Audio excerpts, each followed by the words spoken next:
Okay, man, are you ready to go? I'm ready to go. Now, come on, now crank this motherfucker up.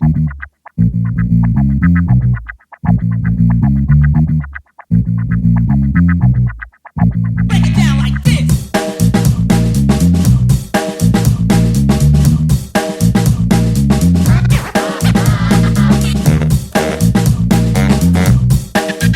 Hello, Internet. Gino, that here again with another episode of Deep Listens. And today, we're gonna stay in heaven by killing demons because we played Neon White, a game that Pete picked. Hello, Pete.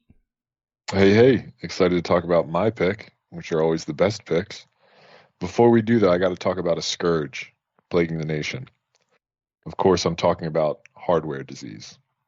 What? Yeah, exactly, Gino. It's about time. I agree.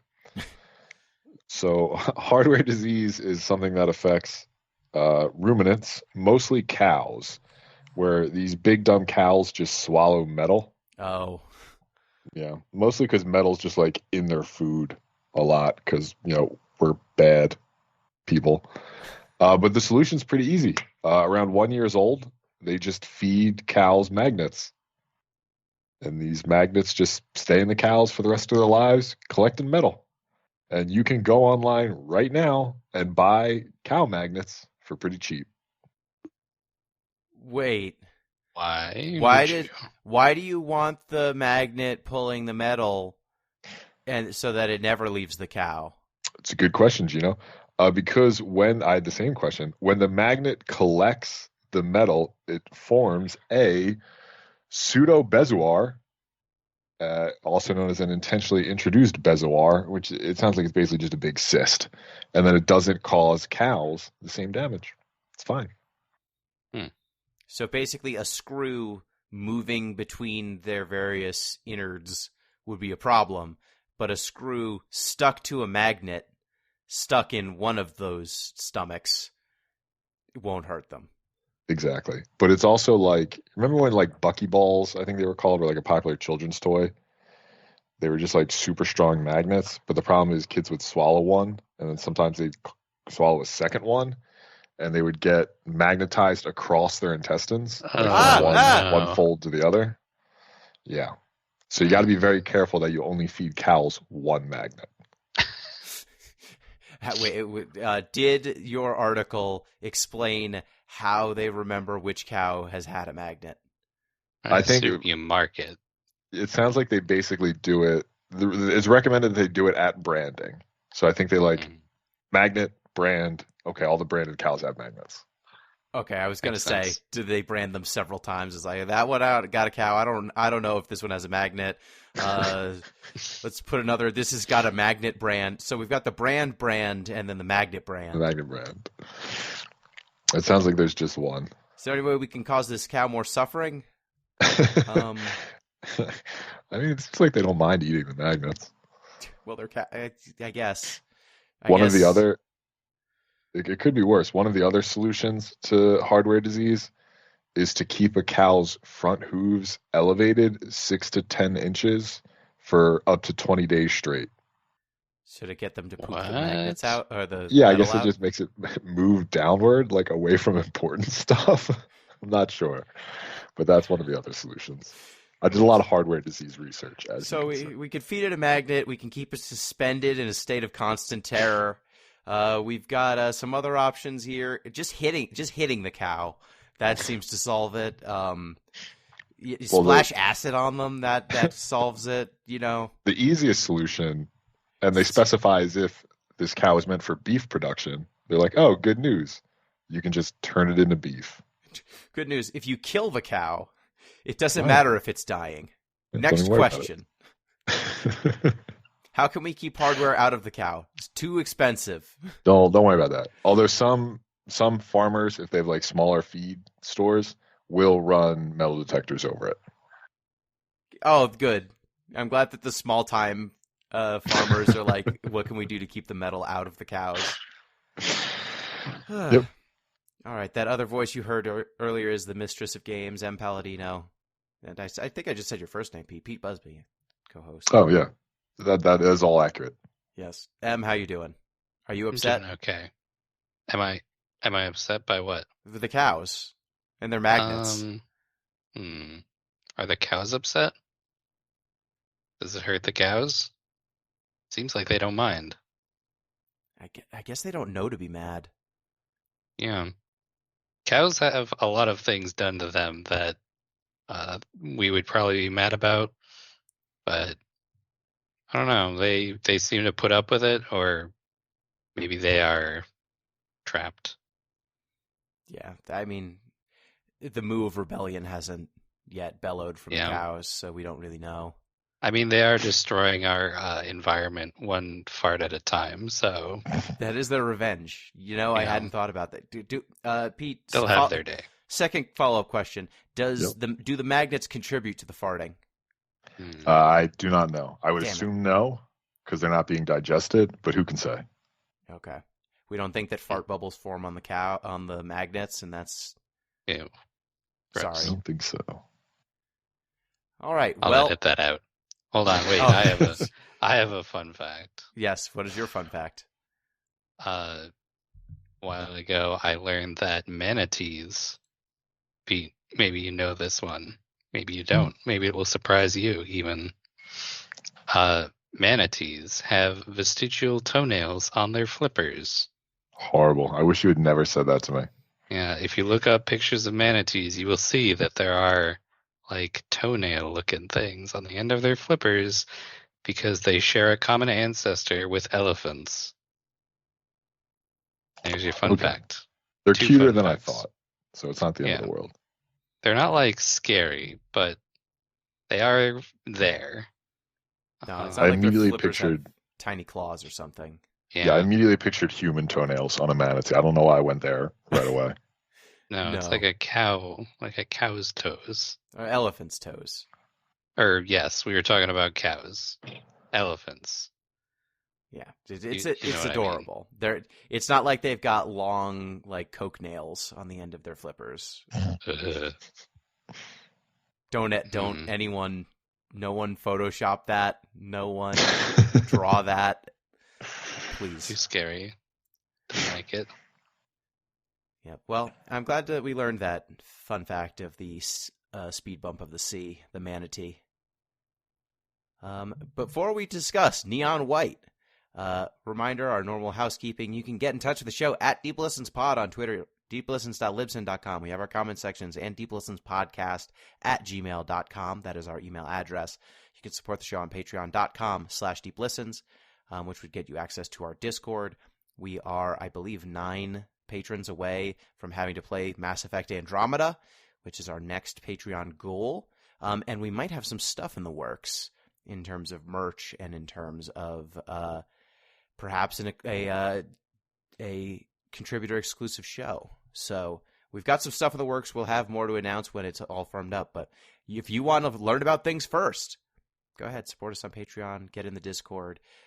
In addition to those other cool benefits, you could end up on the Discord report. The Discord report. Boop-a-doop-a-doop-a-doop-a-doop. This week on the Discord report,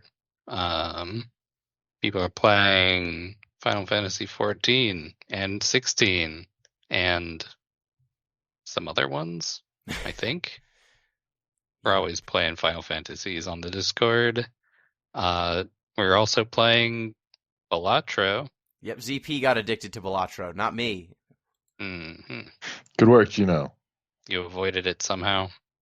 I play card games so much that Balatro was not... It couldn't hold me. You cannot be contained by one card game. Speaking of, something that happened since we last recorded was the Giant Bomb Community Endurance Run. Oh, yeah. Where we raised over $5,000. I raised over $1,000, $1,400 for Feed the Children. ZP raised, I believe, over $500 for Feed the Children. So we, Arbitrary Water did well too. Like, we got a lot of good fundraising done from the Deep Listens podcast family of folks. Yeah, we got, let's see, ZP 626. I did raise 1,470. Braden raised 435. And then some folks who are on our Discord, person Z, 235, Rio Starwind, 260, Borgmaster, 850, 885, Joku, 6420, that's very good. So we represented, we did quite well. So thank you everyone who tuned in. Pete, did I tell you, are you aware of what I did for this? No, Gino, I don't think you ever told me. So speaking of not being contained by a single card game, I beat 14 deck builders simultaneously. That's too many deck builders, Gino. How were they simultaneous? So I had all 14 running on my computer at the same time, and then every 3 minutes a timer would go off, and I would Alt-Tab to the next game. Mm-hmm. And then as I beat them, I closed the window, so that my computer could reclaim resources and not melt. So yeah, over the course of 3 days, I beat Slay the Spire, Wild Frost, Monster Train, Meteor Fall, Crummets Tail, Luck Be a Landlord, Fathagan Simulator, Heretics Fork, Chrono Arc, Cobalt Core, Solitaire, Backpack Hero, Alina of the Arena, Balatro, and Peglin. Did you slip Solitaire in there? Yeah, I did. Like just Solitaire. Solitaire. Microsoft's Solitaire. Okay. That was the first one I beat. How many rounds did you have to do of Solitaire? 1 round. Really? Oh, look at you, killing it. Okay, hold on. Were you drawing 1 card or were you drawing 3 cards per 1 draw? Ugh. That's basically cheating. So Clown. I just want to give that money back. Put an Let those asterisk on kids that starve. Let's just put this out there. I was playing with the Halo exclusive card front, with the Microsoft Windows card back and the Forza background, because Solitaire is a hellscape now. I'm sorry if you didn't know that. It was by far the weirdest game to have to try to capture. It gave my computer the most trouble and OBS the most trouble to detect it. Is that why you finished it first? No, I finished it first because it's Solitaire. Mm. And I was playing with 1 card. I played Kodak default rules. So, and I got a pretty good draw too. So it wasn't too bad. But also shout outs to Onyx in my chat, who donated quite a bit to make me not have to play Wild Frost anymore. There was if you donated $100, you could make me start a game over or say you're done with that game. And they donated to make me not play Wild Frost anymore or Peglin. So that was pretty sweet. That helped for sure. Those are 2 of the longer games. And yeah, the other ones I just beat straight up. Yeah, that was cool. And I also designed an escape room and had some friends run through it. So that was my stuff. Did your escape room work? Was it functional? It was functional, but the runners needed assistance because it was Final Fantasy themed, and they had a predilection for good games. Trying to find out if the things that were locked were physically sound instead of trying to unlock them. Classic. Yeah, so like when they got to a thing, there was a lot of there's only 3 numbers here. What if we tried all of them? Or this looks like if I tugged on it, maybe it would come apart. So my lockbox is now broken. I think there are rules about this in actual escape rooms where it's like, you will not have to break anything to get to the end of this. Yep. Please don't break our stuff. Yeah, well, they were able to figure it out after that. But yeah, they needed a little bit of assistance here and there. But yeah, it otherwise functioned as designed. If I do it again, I have lessons learned. If I do this again, but I think the idea is sound. I think I just need to design it slightly differently next time, and probably go with a different theme. I think I used too many books and things to look up, and not enough physical puzzles or video game puzzles. Yeah, so that happened, and also ZP's section. If anyone wants to see just some of the most nightmarish adventure games that you've ever seen, look up what Zombie Pie did. He basically did a grab bag of the worst adventure games he played in his year of playing bad adventure games.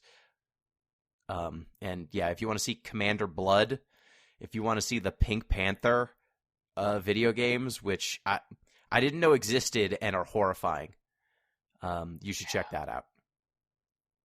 They're edutainment games, but boy, oh boy. Do you want to see an Aboriginal character talk about how the white man destroyed his country and explicitly say, and then the white man came? As he tells the Pink Panther that? I mean, an important history lesson. I don't know if I want the Pink Panther to deliver it. No. Do you want to hear about the caste system through a funk song sang by an Indian man? No. That I don't. Yeah, it's incredible. It's, my goodness, what a game. What 2 games? There were 2 of them. Both were horrifying. You threatened us with potentially playing them on this show. I'm going to forgo that. Thank Say God. people should check out the VOD. It's incredible. Both of those are incredible. All right. I think that covers most everything in the Discord report. Though it does my shout out of the week, my obsession of the week, coincides with the Discord in some ways because the Denver Nuggets they did a spinning pile driver to the Los Angeles Lakers yesterday from when we were recording this, ripping their heart out, coming back from 20 points down to win on a last second buzzer beater, and the year of predictions have been quite good. It's been quite good to be a Denver Nuggets fan. I finished with a top 3 candidate for Rookie of the Year, Most Improved Player, Defensive Player of the Year, and MVP. So I feel pretty good. I'm probably only going to win 2 of those, but I feel pretty good getting that many in the top 3 vote getters. So. It's basketball again. Sorry. We'll eventually do another basketball show. I'd like to share something disturbing that I learned recently. What? And Sure. you're not going to appreciate just how disturbing this is, but trust me, it's horrifying. I'll tune out then. I just learned that Grayson Allen led the league in 3-point shooting this year. He did. Horrible. I know. I hate it. Horrible. I hated watching it. How do we describe Grayson Allen in video game terms so that M can understand? Who's the most annoying try-hard white dude in the history of video games? Gary, somebody from Persona. Gary from Pokemon. Gary Oak. That's a good. Okay. Yeah, that's a good. And just Sure. needlessly antagonistic. Yeah, needlessly antagonistic. Tries to physically hurt you for no good reason. Mm-hmm. Yeah, Grayson Okay, Allen sure. has had multiple technical fouls for dragging people out of the air, or oops, I tripped him. What a mistake. Oops, I shoved this guy out of bounds. Whoopsie. He's a goon. Yeah. So yeah, the Gary Oak of basketball, Grayson Allen. Yeah, so basketball, there will be a little bit more basketball content at the end of this because our fantasy basketball league winner got to pick the game this week. And it wasn't me this time. I came in second. I forgot entirely that it was happening. I probably checked it 4 times. Last year I checked it diligently every day. I could not be bothered this year. So did I come in dead last? I think second or third to dead last. Damn. Sorry. Well, you that's didn't... what happens when I don't check the standings ever. That is. So yeah, they picked. So look forward to that. And yeah, look forward to an NBA playoff show, which will be forthcoming. Wait, we gotta say their name. Who won? Doyle. Oh, good job, Doyle. Good job, Doyle, in the Discord. Came in first. It was a pretty big romp too. There was a pretty big gap between me and Doyle, and then a gap between me and third place. Thank you for beating Gino, so you didn't get the bragging rights of winning. The only goal of the fantasy basketball league. Yep. Keeping it from me. You know what? Way to go. Speaking of competitiveness and competing, Neon White is the game we played this week. Pete, you picked it. Why don't you tell us a little bit about Neon White? This isn't a game about cocaine, but it has helped if you're on cocaine. It is. Yeah, right. But before we get to, let me ask. This is a safe space, right? Mm-hmm. Okay. I want to say something, and I want to see if y'all remember it being in the game. And if it's not in the game, we'll just drop it. We won't bring this up ever again. But I think I remember this. So, and if I don't, like I said, we'll just don't worry about why I think I remember this. Okay. So I feel like somebody describes our protagonist as the sort of person who looks like they would catch a girl's spit in their mouth. Yes, that happens in the game. That happened. Okay. Yes. Because I've been thinking about that for days, and I'm like, if this isn't in there, I have to ask myself some questions. Okay. No, you don't have to do any dark examination. Thank you. Perfect. Okay, so you've learned something about the game already, listeners. So our protagonist, Neon White, looks like the sort of man who would catch a girl's spit in his mouth. So you just picture that however you want to. Neon White has died, and he is now in sort of a limbo purgatory situation where he, along with a whole bunch of other characters named after colors, you got neon yellow, neon violet, have to kill demons as quick as possible in order to hopefully eventually get into heaven. It seems like the cosmology is a little strange. But your task as Neon White is to speedrun through a sort of FPS deck builder hybrid sort of deal, killing demons as fast as you can along the way. Yes. So the gameplay, like when you say deck builder hybrid, you are picking up cards, and those cards are guns. And the card, you can have up to 3 copies of a card, which means you can have up to 3 copies of that gun. And every gun has a primary and a secondary mode. The primary is you shoot it, and the secondary depends on the gun. So like a pistol is a double jump. The sniper rifle is a dash. The assault rifle is kind of a grenade that you can jump off of. And all of these secondary moves have mobility options and attack options. Like if you hit someone with the wave dash, it kills them. If you hit them with the bomb, it'll do a bunch of damage. But if you're near the bomb when it goes off, it launches you into the air. So it's a mixture of platforming and combat efficacy. And like you said, Pete, speedrunning is directly encouraged. There's a timer on screen at all times when you're playing. You get a leaderboard unlocked as soon as you beat a level. And you cannot progress in the game unless you get some levels to a certain level of speed. Em, how did you find the speedrunning integrated into the game? Like, did you find those features seamless? Did you find them smooth? As far as like actually doing the runs, every time you do the run, there is a little like leaderboard that pops up at the end. So I was very aware how far behind Gino I was whenever I completed a level, and also extremely far behind Arbitrary Water. I don't know what Braden was on when he was playing this game, but he was killing it. Yeah, it's definitely, it puts right in front of you. If you have friends who play this game, it puts directly in front of your face how well or not well you are doing relative to them. That is for sure. Pete, did this game manage to goad you into caring about the speedrunning? Did you have like a lot of friends on the leaderboard? Oh Lord, no. Like I'm not a speedrunner by nature, I'm more of a contemplative individual. And I watch speedrunning videos on YouTube, like a YouTube degenerate that I am. And it seems like the like raison d'etre of speedrunning is game breaking. Like one of the most famous speedrun exploits is a way to beat, it's a way to beat Paper Mario as fast as possible by playing Zelda Ocarina of Time. Which sounds strange, but this is the way like speedruns work. And I don't know, maybe it just seemed not antithetical to the spirit, but like it almost seemed like it was missing something in that the game was like, you need to do this legitimately, not do this by, breaking your controller in half. Oh, I guess it saves money on controllers.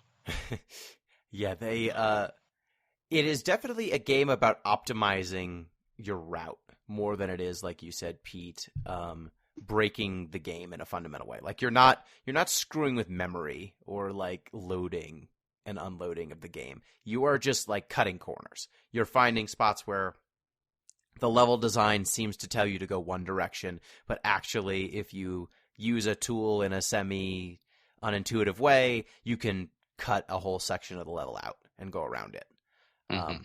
So it's much more making you think about, like there's some speedruns that are much more about corner cutting than it is about breaking the underlying game.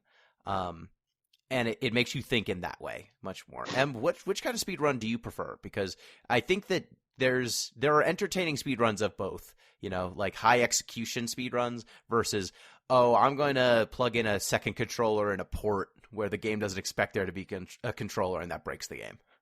Yeah, that's always seems like not. I mean, I won't say it's cheating because I know there are some people who might maybe listen to our podcast who would be like, "No, that's not a fair assessment of." But to me, it seems like a less genuine like completion rating,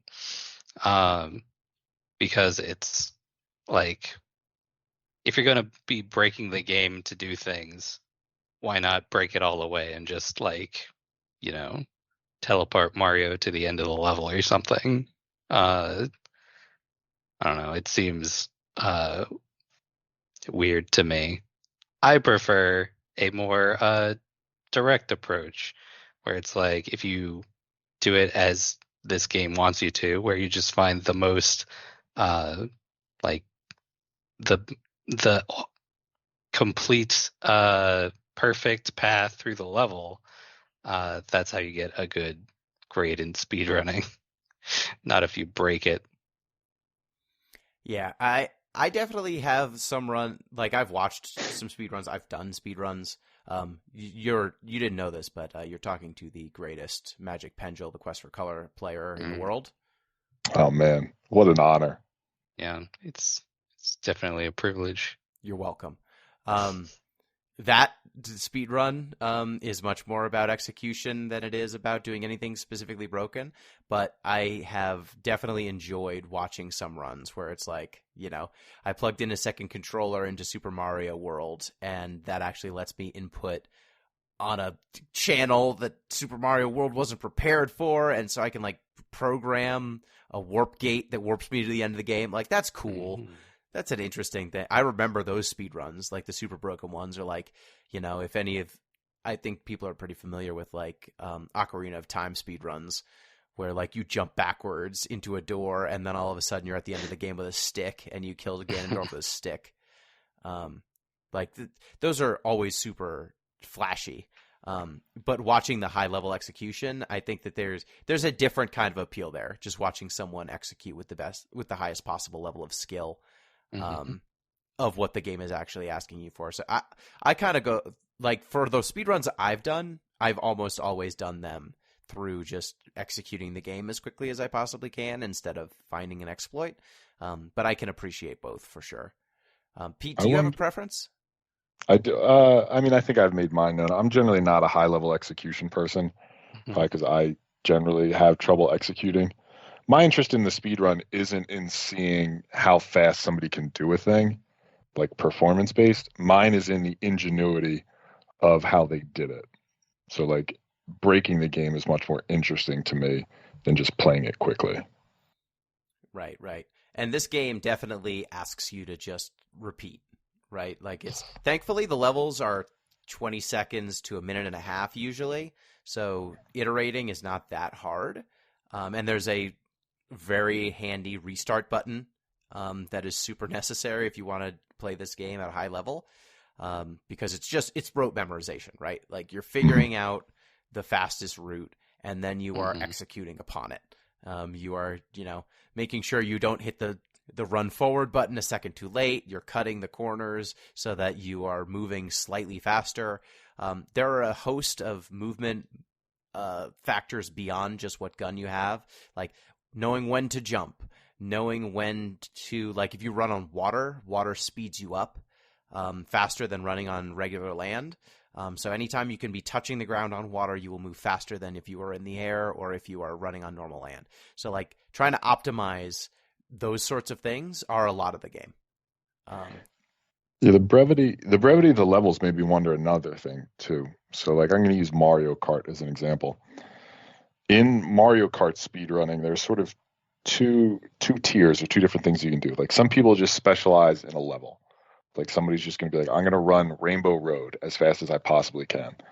And then there's also a general sort of like community recognized award for the person who has the most records on the most tracks.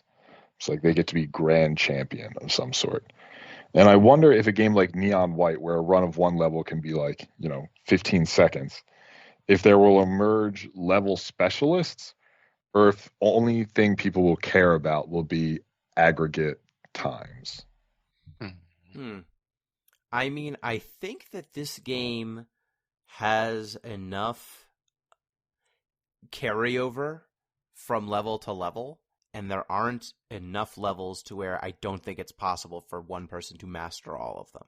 So I wouldn't be surprised if we end up with a generalist instead of a level specialist, in your parlance, Pete. Yeah. But I would love to see if someone just says, no, I'm just doing super kinetic. This is the level I play. This is the only level I play. I am half a second faster than everyone else. And yeah, that doesn't sound like a lot, but half a second in a level that takes 15 seconds is a hell of a lot of difference. That would be kind of interesting. And what do you think in terms of where you think the speedrunning community is going to go with this game? Well, I was not sure where it broke down actually, so I looked it up. And it seems like it's a total like aggregate. The speedrun time seems to be 30 minutes for the whole game. Yeah. Damn. Which sounds like a lot, honestly. But I guess there are like 97 levels. So does that include cutscene time? Like if I still want to go to like the Heavenly Delights and go to the spa. Pretty sure you gotta skip that. I'm sorry to tell you. Yeah. They give a skip button for the cutscenes, so you're gonna have to hit it if you want that speedrun record. If you want to hit up that Neon White. Yeah, so like the speedrunning, the gameplay, how did you think that this game felt to control, Em? Did you like enjoy controlling Neon White? Okay, so I have said in the past that I need to get a new controller, and I borrowed Harley's controller so I could actually play this with a controller. And I think it probably plays pretty good on a controller. The like keys that you use are the trigger keys. So the jump is the left trigger, and then shoot is right trigger, and then pitching a card to use its special effect is the right bumper. And so you're basically just holding the forward button and then hitting the triggers when you need to, which I thought was pretty good. I don't actually know how it plays on the keyboard, but I'm sure you could tell me. Okay, you did not play it at all on keyboard and mouse. Not at all. Okay. Pete, how did you play this? On a controller also? I did. I played it on the Switch. Oh boy, how does this run on the Switch? It does okay. So the biggest thing I noted is that, and this doesn't really apply to Neon White alone, is that you can sense Nintendo's, I don't know if I would call it disdain, but let's just sort of say you can see how much Nintendo ignores shooting games based on the way they designed the triggers on the Switch controller. Like it's not an alluring experience to use those triggers rapidly and in high volume. Oh, that's interesting. Yeah.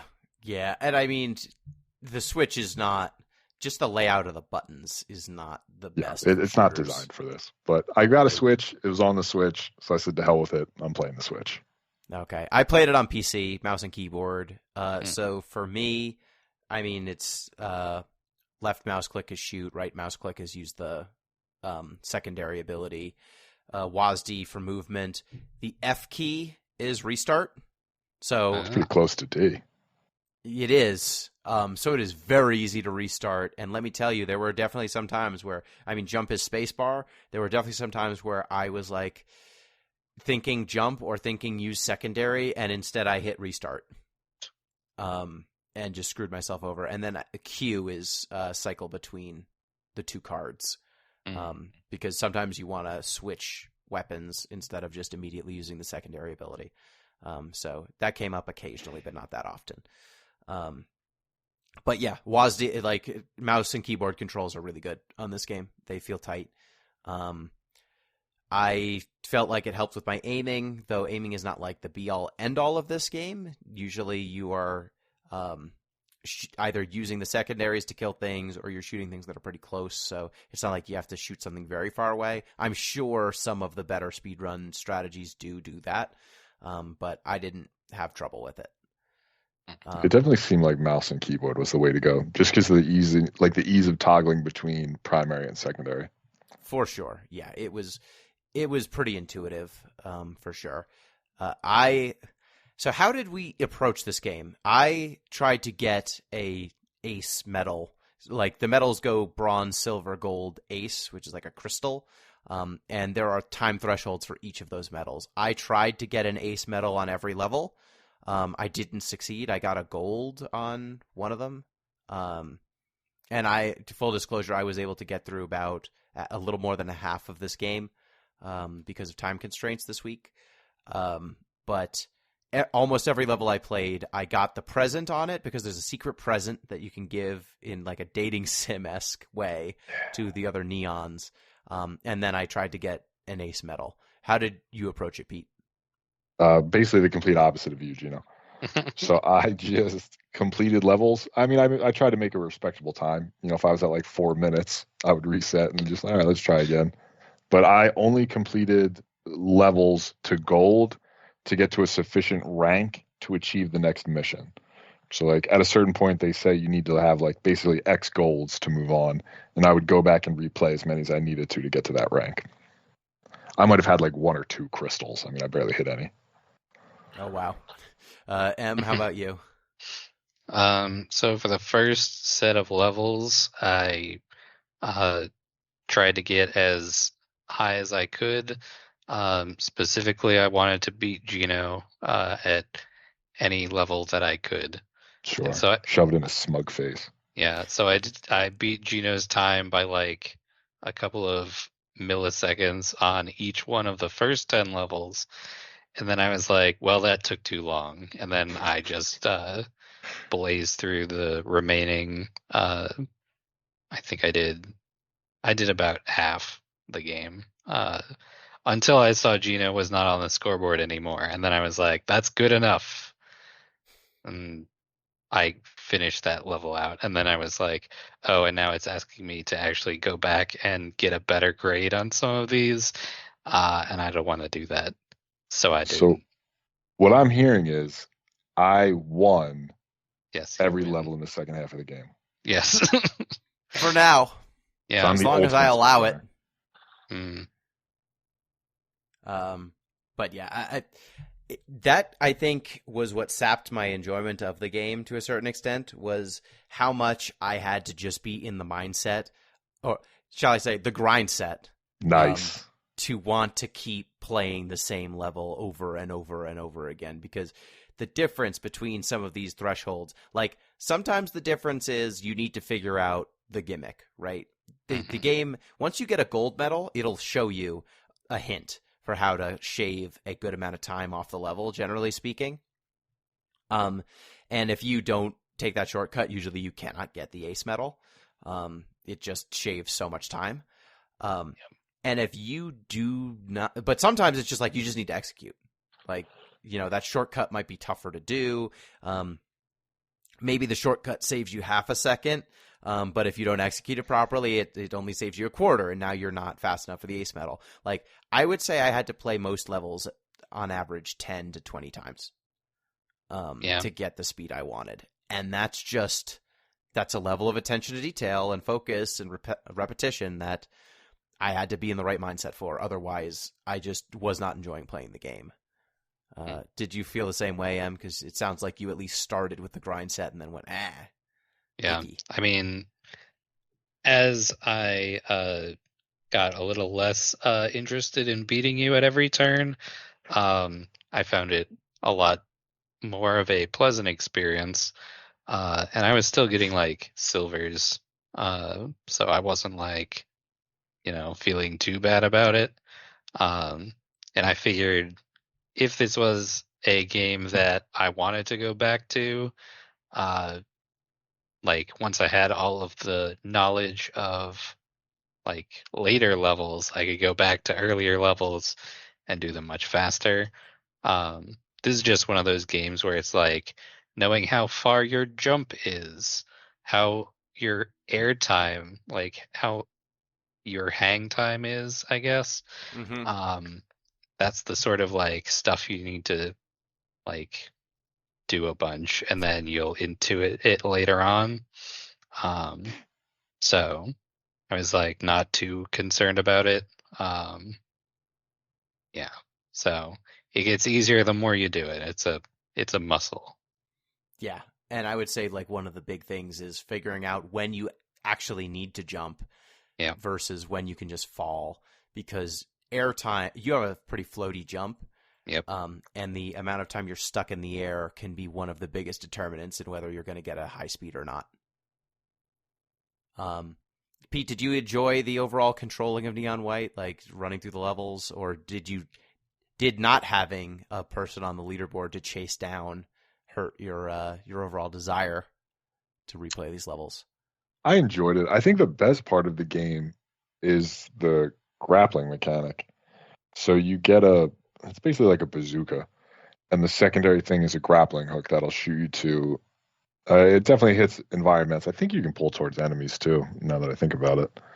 But that's when it gets like the most fun, when you have to shift from what's largely, I mean, mostly sort of almost two-dimensional, except for a vertical element with some stomp powers, to one that sort of really grapples with, where can I move in the full three-dimensional space of the level.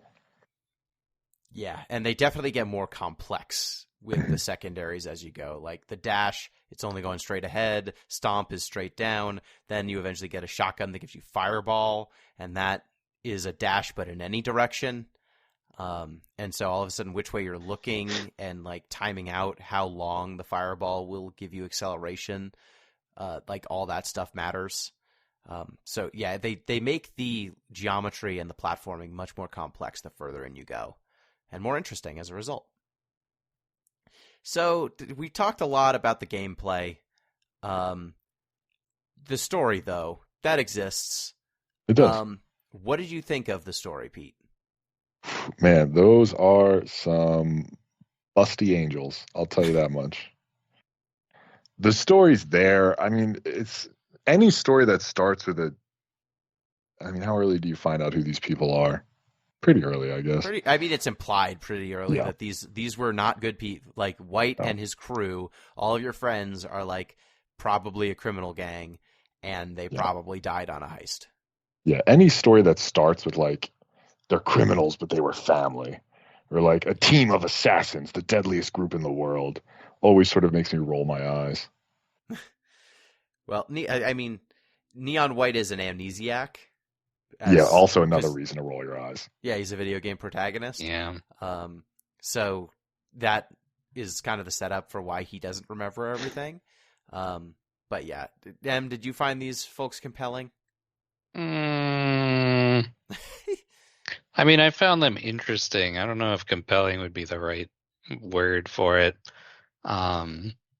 They're like a bunch of weirdos. But which weirdo did you vibe with? I like That's Violet the best. That's a complicated question. Yeah, I And think why was it Violet. Violet? Yeah. She's crazy. She's crazy. She's a violent e-girl. Yeah, she has some of the best lines because they're like memes, basically.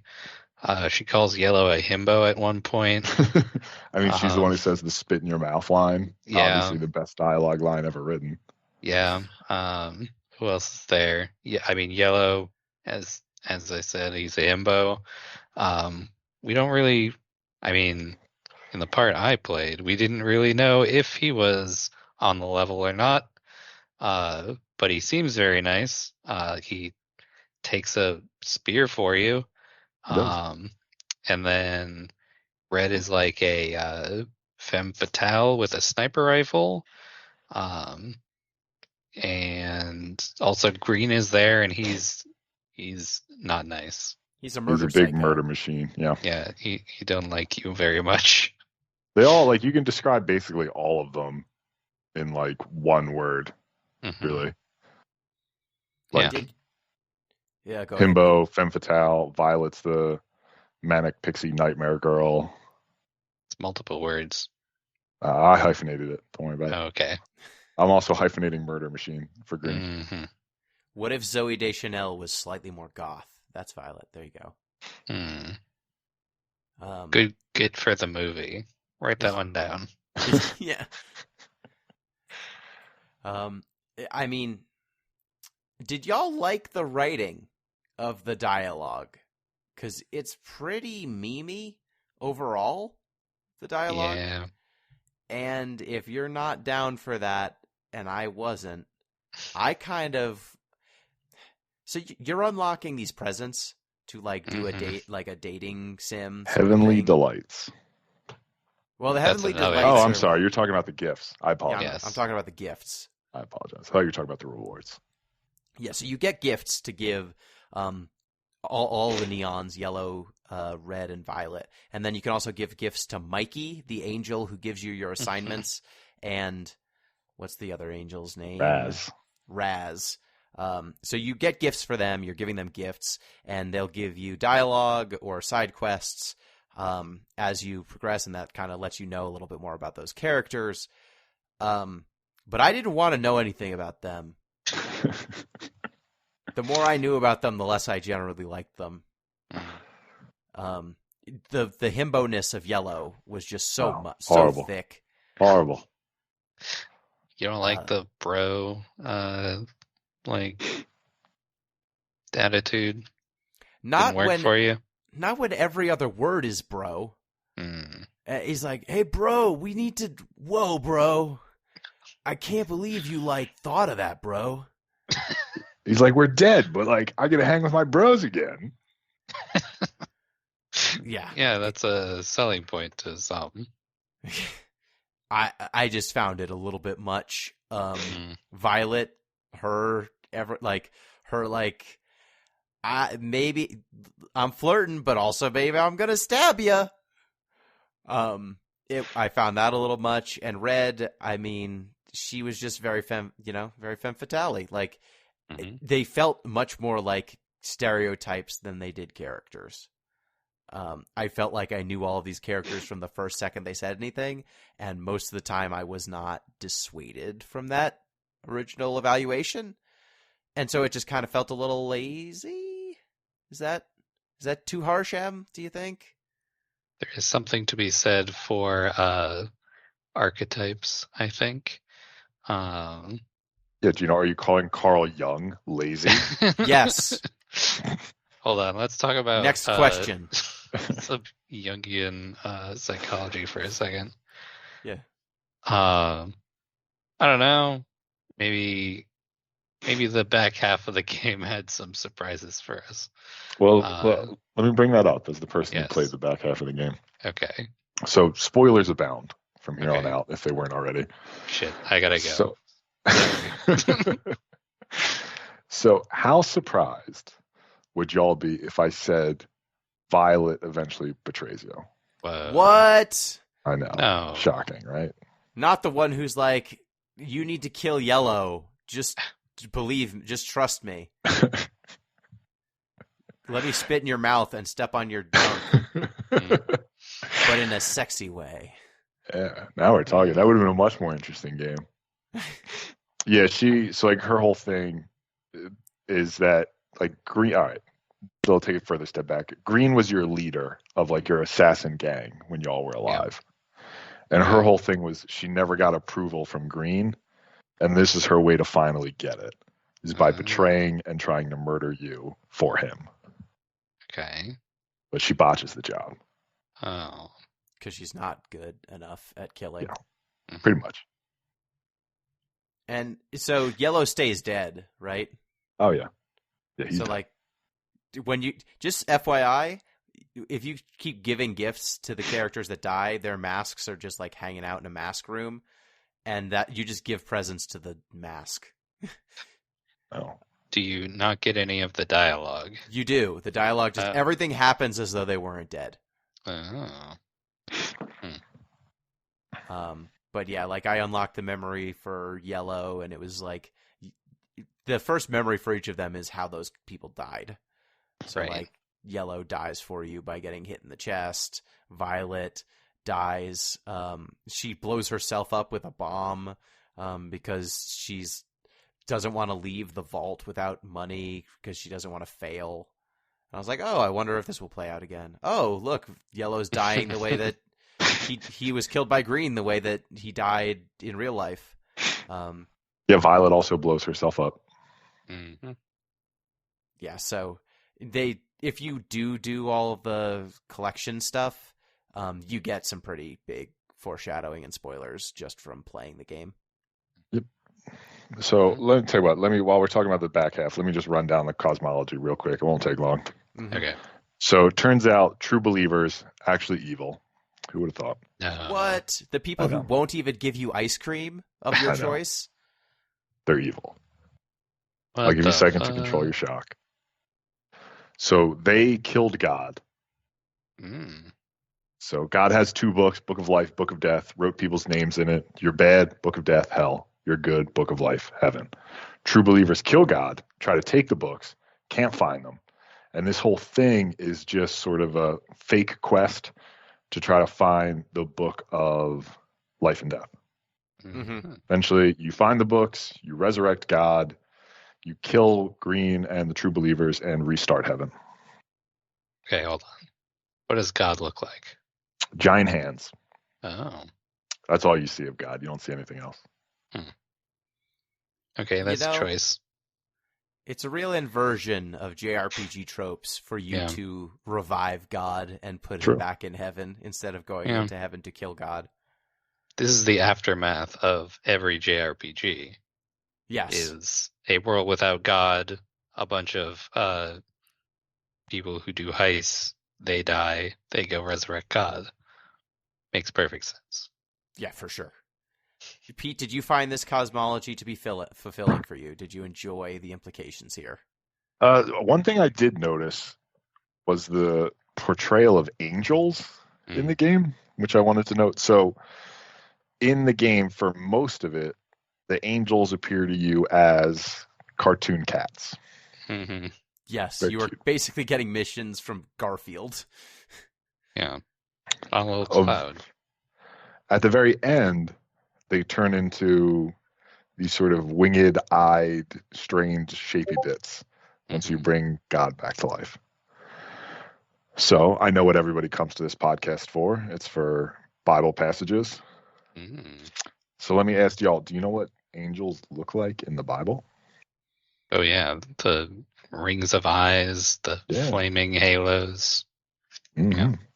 So there aren't a lot of descriptions of angels in the Bible, but there are a couple. They're the cherubim and the ophanim. Ophanim. Sorry, I put an extra U in there.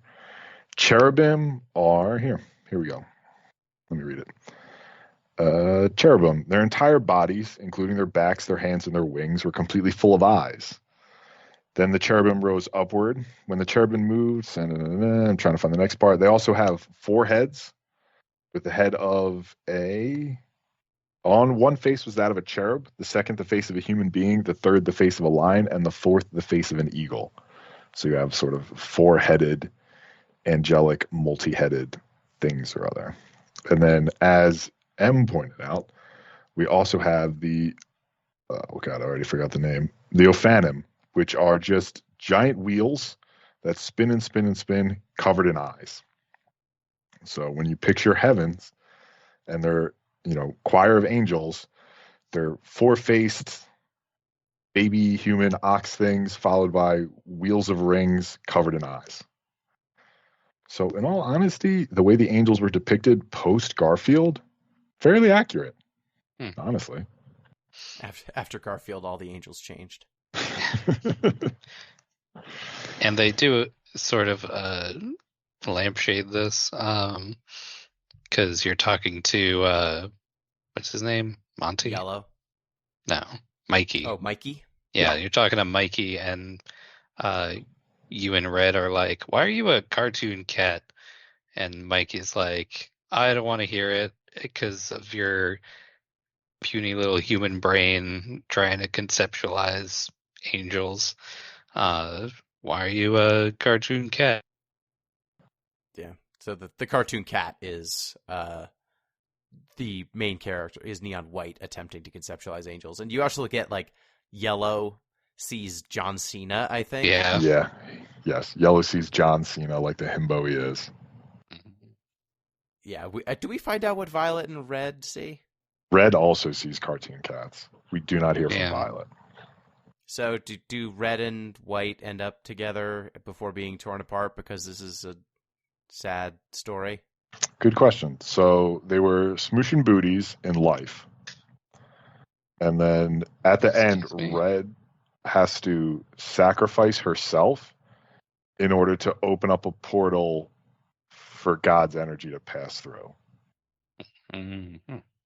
Because his arm is stuck outside of heaven, and it's so big they can't get it in. unless Crazy. Red sacrifices herself to widen the hole. I see. Mhm. There's a metaphor there. I don't know There's what something. it is. Yeah, There's some kind of there. something there. So in the end, when you revive God, you are presented with a choice of whether to write Green into the Book of Life or the Book of Death. What did you write? I never had a choice. In order to write Green's name into the Book of Life, you need to have collected enough memories to basically remember how everybody ended up the way they were. So you need to speed run pretty well in order to get the true ending, which I did not. So You what don't happens have in the to. Book of Death? You don't have to speed run it. You just have to collect all the presents. That's true. which I is a could have done it completely super different slowly. task. Yeah, now Yeah. you pointed out. I didn't do that either. Oh, okay. Finding the so what- presents is kind of a pain in the ass, though. Just to It is. FYI. Either way, heaven gets restarted, and either way, Hey. Green's not super happy. I watched the other ending on YouTube because I'm committed to our podcast and its wonderful audience. I also Thank you did, for but your service. I've been lobbing you questions. I know, I appreciate that. Green's not too happy either way, if I recall correctly. I just killed him because he seemed like a jerk. He does seem like a jerk. Yeah, and if you get the true ending, everyone goes to heaven. All dogs go to heaven. Yay. Even skipped Violet, the murder pixie. Even Violet. We skipped the most important part of the game, though. What is that? It's the heavenly delights. More Oh, yes. specifically, when you go to the beach. Mm. Yeah, how's that? Is this Gino, I haven't played as many Persona games as you, but I feel like there's a beach scene in all of those too.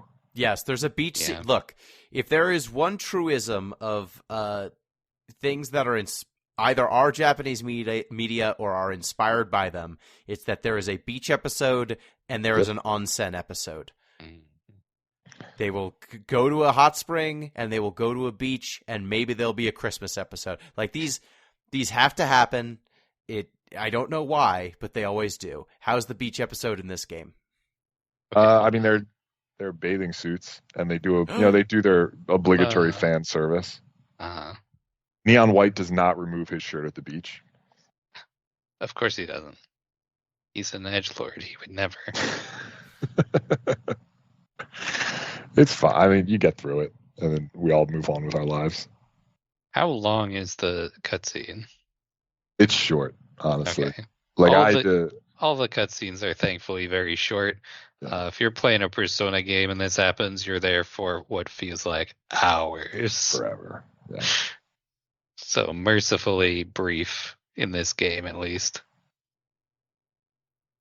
Yeah, for sure. Well, so that I think covers is there eventually a love triangle between Violet and Red and White, or do they No. not even bother them? Yeah, Violet's real hung up on Green. She was never really like interested in White. She actually resents him for stealing all of Green's attention, which actually brings me to my next point.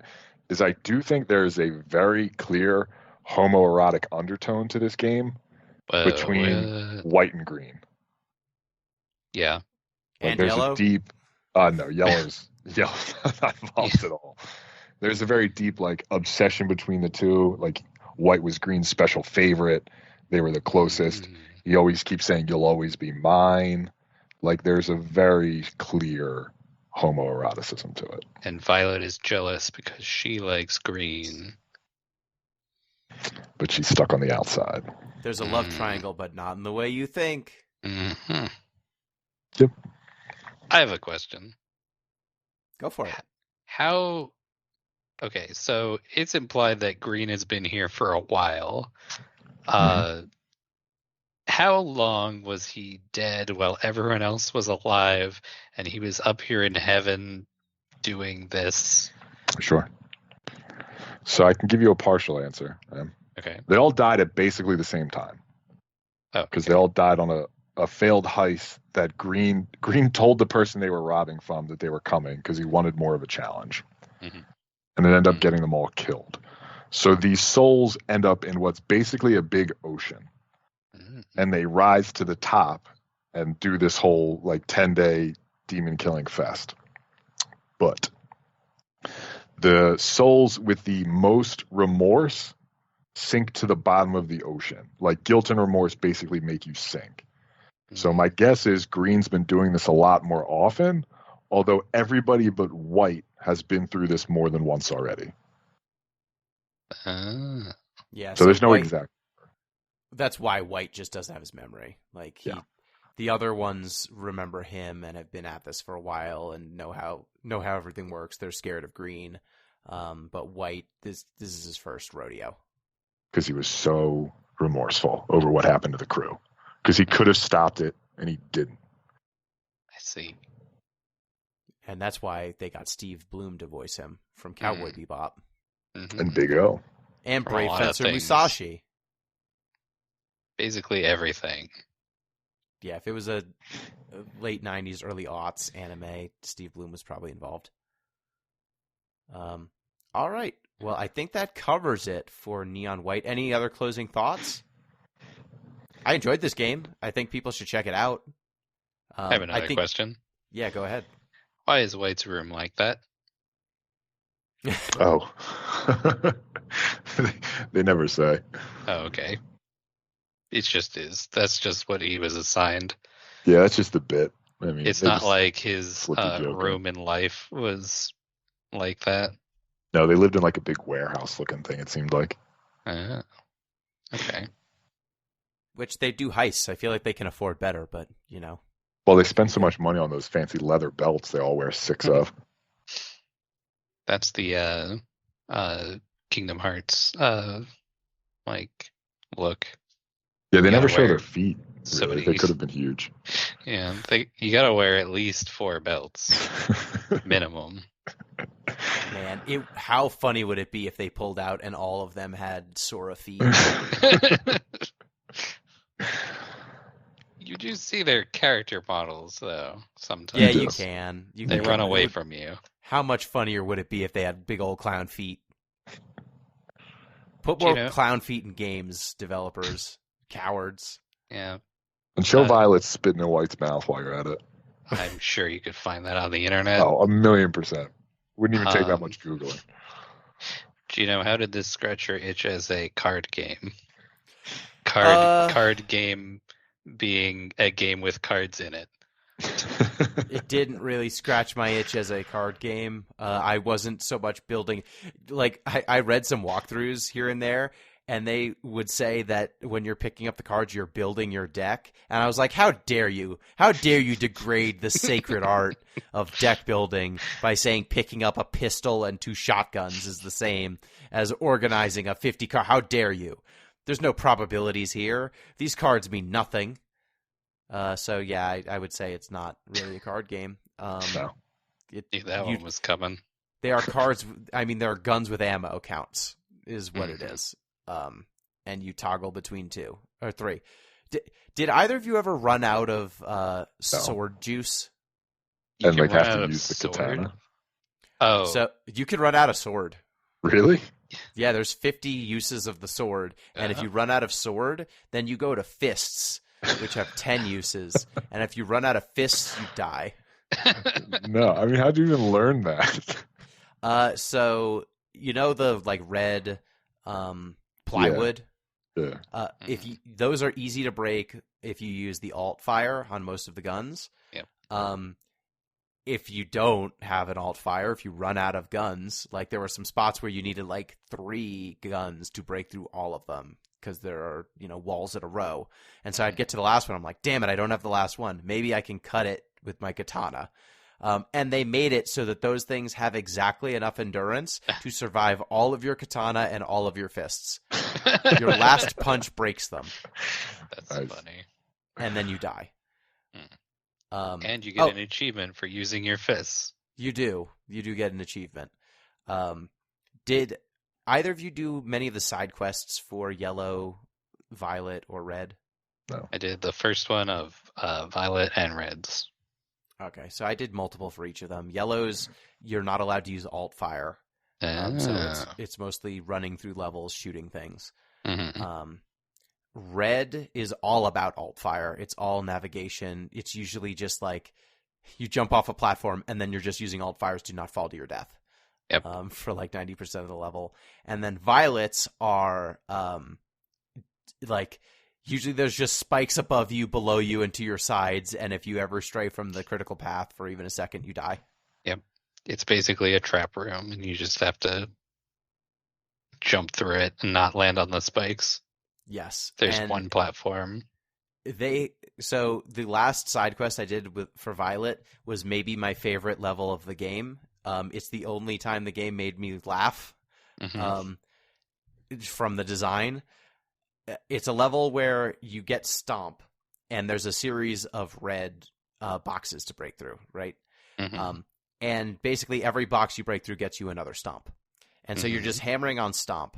And then eventually, if you don't notice that there's like a section to move to like continue falling, if you're just mindlessly mashing, you will fall through a box that then sends you down to this platform on the bottom where you cannot get back from, with a sign that says "Welcome to Idiot Island." And you get an achievement called, so Discovered Idiot Island. That's pretty good. Okay. I have Which to go was back very and good. Find that. And each of the levels, as you're like breaking through, like it starts at like 30, then it goes down to like 30, 28, 27, and it keeps counting down each level you go down. And so at first you're like, oh, I need to get to 0. And then when you get to 0, if you stop there, also as you're busting through these walls, the ceiling is descending upon you with spikes. So you're just like quick thinking. And there are a couple of times where it's like, oh, instead of a stomp, they give you a dash. And if you don't line up the dash right, you die. And once you get to 0, it turns out that you need to get to -3, I think, or like -4. And that's the exit. So like, yeah, if you stomp one too many times, you go to Idiot Island. That's funny. It's funny. It's the easiest one of her levels, in my opinion, but it's also like they just added a lot of charm to it, so I appreciated that. I will say her levels are not as tough as you'd think, just because all of the levels, if you screw up the platforming, you're basically dead. True. It's just more explicit with hers. Emma, you were saying something? I might have to go back and find that one. It is. It's good. You need to get a lot of presents. That's the thing. Yeah. Like I got every present through the midpoint of the game, which was frustrating which was frustrating to do. I mean, I got a whole bunch and then I didn't turn them in because I was like, they're just gonna talk to me. I don't want to hear about. I don't want to talk to you guys. They don't voice act all of those dialogue scenes too. Mhm. So yeah, a lot of the extra stuff they skimped on here and there. All right, now I think we've discussed everything in Neon White. Unless one of y'all have something more to say. I don't think so. I mean, this podcast has been double the speed run, so you can just go play it yourselves. Yeah, it's a good game. Check it out. Would recommend. It's definitely better if you have friends who have played it or are playing it, though. Like, competing with your friends, I think, is a large part of the fun. Like, I enjoyed looking at the speedrun ladder and then seeing that Braden was like 0.1 second faster than me, and then going, well, fuck him. God damn it, Braden. You're not as fast. No. If I ever beat Braden, I was like, oh yeah. Hell yeah, I'm the victor. But that was very rare. I think I did it like twice. Yeah, and I think that it's probably a much more enjoyable experience if you were playing this game in the zeitgeist of when it came out, because then the other people on my leaderboard might notice, and maybe there's a competition instead of me competing against someone from 2 years ago or a year ago who was playing this. You know, now it's just me against myself for the most part. Mm-hmm. I'm sure this was a much better experience when this game was being played in 2022. Is that when this came out? 2022? Yes. When everyone was playing this game. Probably a banger. Yeah, for sure. It had a zeitgeist moment, and it was it's still good. Still check it out, but yeah, it's definitely more fun to ride the wave, I think. Yeah. All right, so next up, normally it would have been M's turn. M's going to pick next because Doyle had a pick for winning the Fantasy Basketball League. Let this be a lesson to all of you. Join on the Discord, join the Fantasy Basketball League so that you might be the person who gets to pick a game for us. Doyle selected Trials of Mana, a.k.a. Seiken Densetsu 3. What? Yeah, Trials of Mana. Are you aware of the Mana series? All right, it sounds like a JRPG of some sort. It's an action JRPG. It is so. Ironically, the Off the Deep End folks played Seiken Densetsu 1 recently. Skipping 2, hell yeah. Mm-hmm. Yeah, they covered it. It was also known as Final Fantasy Adventure. For the Game Boy was Seiken Densetsu 1.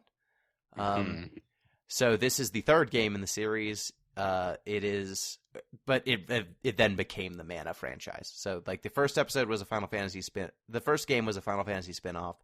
Then it became its own franchise that is not affiliated with FF in any way. So yeah, we'll be playing that. Trials of Mana. I don't know anything about it. I've seen these games in my periphery for all my life. I'm coming in completely blind. We're playing the console version, not the mobile port. Correct? Look, if you want to play the mobile port, I don't. Go with God. Don't do that to me, Gino. Do like Neon White does and go with God.